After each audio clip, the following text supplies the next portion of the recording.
Hello students, welcome to all. Today we will going to discuss about chapter number 5, that is about importance of time. Let's start. Once upon a time there was an island. एक समय की बात है, एक टापू था. टापू वो होता है जिसके चारों ओर पानी ही पानी होता है. Where all the feelings live, जहाँ पर कुछ फीलिंग्स रहती थी. कौन कौन सी? Happiness, sadness and all of the others include love. Happiness खुशी, सैडनेस गमी, और इस तरह की कई और फीलिंग्स लव के साथ. लव भी रहता था. One day it was announced to the feelings that the island would sink, so all repaired their boats and left.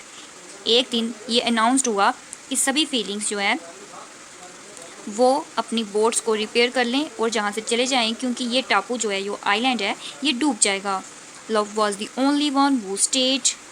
बस जो प्यार था, लव था, वही वहाँ पर रह गया था. Love wanted to persevere until the last possible moment.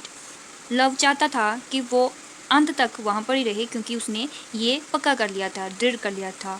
When the island was almost sinking, जब टापू बहुत हद तक डूब चुका, तो love decided to ask for help. तो लव ने फैसला किया कि वो किसी की मदद लेगा.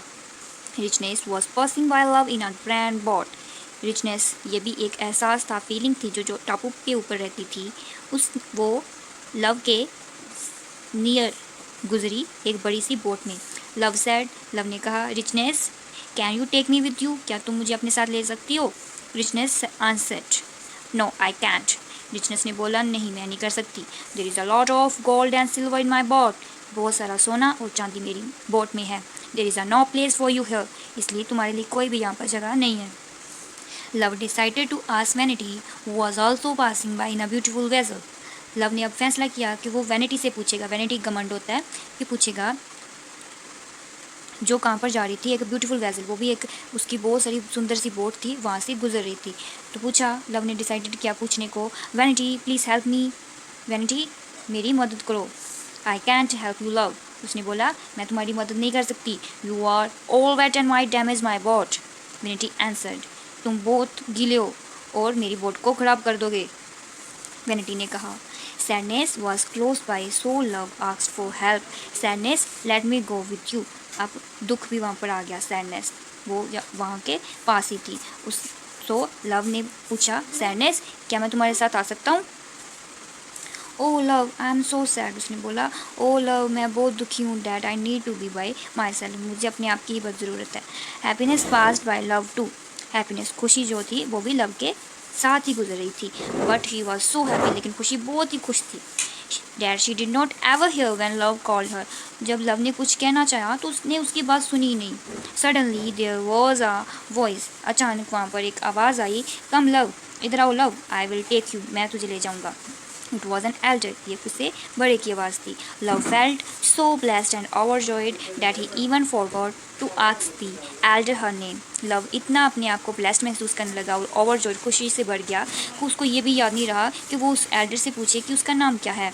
When they arrived at dry land, जब वो एक सूखी जगह पर पहुंच गए, the elder went her own way. तो वो elder अपने रास्ते चलने लगी. Love realizing how much he owed the elder asked knowledge. Love ने knowledge से पूछा कि ये elder कौन है. Another elder who helped me, जिसने मेरी हेल्प किया है. It was time, knowledge answered. knowledge ने बोला, ये समय था. Time asked love. लव ने हैरान होकर पूछा, टाइम, समय, but why did time help me. लेकिन समय ने मेरी हेल्प क्यों की है. Knowledge smile with deep wisdom and answer. Knowledge ने स्माइल की और आंसर दिया, because only time is capable of understanding how great love is. क्योंकि बस समय ही बता सकता है कि लव जो है वो कितना ग्रेट था. So student, this is all about your story, that is about the importance of time. Now your homework is that you will write down the moral of the story in the comment section. जैसे कि मैंने आपको बताया कि ये सभी feelings के बारे में थी, और जैसे कि लव यहाँ पर बोलता भी है नॉलेज को, वो महसूस करता है. Love realizing how much he और द एल्डर, वो ये एहसास करता है और नॉलेज से पूछता भी है कि ये कौन था जिसका मैं ऋणी रहूँगा, जिसने मेरी इतनी हेल्प की है. तो बेटा अपने सारी कहानी को एक बार फिर रिवाइज करना है और मुझे कमेंट सेक्शन में बताना है कि इसका मॉडल क्या होगा. Okay bye.